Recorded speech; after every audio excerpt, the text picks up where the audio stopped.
Supreme court के हुक्म पर अरशद शरीफ के कत्ल का मुकदमा थाना रमना में दर्ज। 3 अफराद वकार खुरम और तारिक नामजद सीनियर सहाफी के मैयत बैरून मुल्क से पिम्स अस्पताल पहुंची। मेडिकल बोर्ड के जरिए पोस्टमार्टम कराया गया।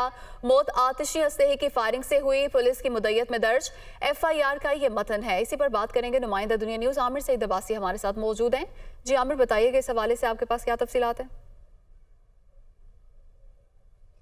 देखिए, सुप्रीम कोर्ट ऑफ पाकिस्तान के हुक्म पर इस्लामाबाद पुलिस ने अरशद शरीफ कत्ल केस की FIR दर्ज कर ली है इस्लामाबाद के थाना रमना में, और ये पुलिस की मुद्दत में FIR दर्ज की गई है। और इसमें 3 जो कीनिया में अरशद शरीफ के मेज़बान थे, उन तीनों अफराद को इसमें मुलजिम नामजद किया गया है, जिसमें खुर्रम, वकार और तारिक शामिल हैं। इन तीनों को इस मुकदमे में मुलजिम नामजद किया है SHO रशीद अहमद, जो इस मुकदमे के मुद्दई हैं, और उन्होंने उनकी तरफ से। और इसमें जो डेड बॉडी जब वसूल की गई और उसके बाद जो पिम्स हॉस्पिटल में उनका पोस्टमार्टम हुआ, उस तमाम को FIR का हिस्सा बनाया गया है। सुप्रीम कोर्ट में आज फिर इस अहम मुकदमे की समाअत होगी अरशद शरीफ अज खुद नोटिस केस की, और सुप्रीम कोर्ट ने 3 अहकामात दे रखे थे वफाकी हुकूमत को। सबसे पहला ये था कि वफाकी हुकूमत अरशद शरीफ कत्ल केस पर बनने वाली फैक्ट फाइंडिंग की जो कमेटी थी, उसकी जो रिपोर्ट है वो आज अदालत में पेश करे। दूसरा हुक्म था कि मुकदमे की FIR दर्ज की जाए, जो दर्ज कर ली गई है। और तीसरा हुक्म था सेक्रेटरी खारजा को कि वो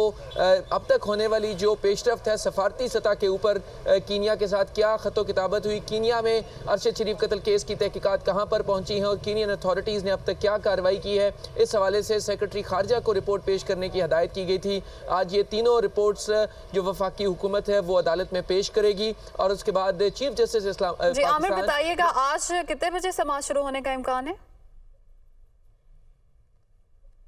आज दिन 12:30 बजे का वक्त मुकर्रर किया गया है। अरशद शरीफ कत्ल केस अज खुद नोटिस की समाअत होगी, और chief justice of Pakistan justice Umar Ata Bandial की सरबराही में 5 रुकनी लार्जर बेंच समाअत करेगा, और फैसला होगा कि इस मुकदमे की तफ्तीश के हवाले से जो वफाकी हुकूमत को इकदामात की हदायत की गई थी उसमें क्या पेशरफ्त हुई है। क्योंकि गुज़श्ता रोज़ जो सुप्रीम कोर्ट है उसने शदीद बरहमी का इजहार किया था और ये कहा था कि वफाकी हुकूमत ने अब तक मुकदमे की FIR क्यों दर्ज नहीं की, उसको दर्ज कर लिया गया है। हुक्म था कि जो फैक्ट फाइंडिंग रिपोर्ट है वो क्यों अदालत में पेश नहीं की जा रही। और तीसरा हुक्म था कि जो वजारत खारजा है उसने अरशद शरीफ कत्ल केस में क्या इकदामात किए हैं और सफारती सतह के ऊपर कीनिया के साथ क्या अपडेट्स हुई हैं, इस हवाले से भी रिपोर्ट पेश करने की हदायत की गई थी। दिन 12:30 बजे सुप्रीम कोर्ट का 5 रुकनी लार्जर बेंच समाअत करेगा। 12:30 बजे फिर से समाअत होगी इस मामले पर। आमिर सईद अब्बासी, बहुत शुक्रिया आपका।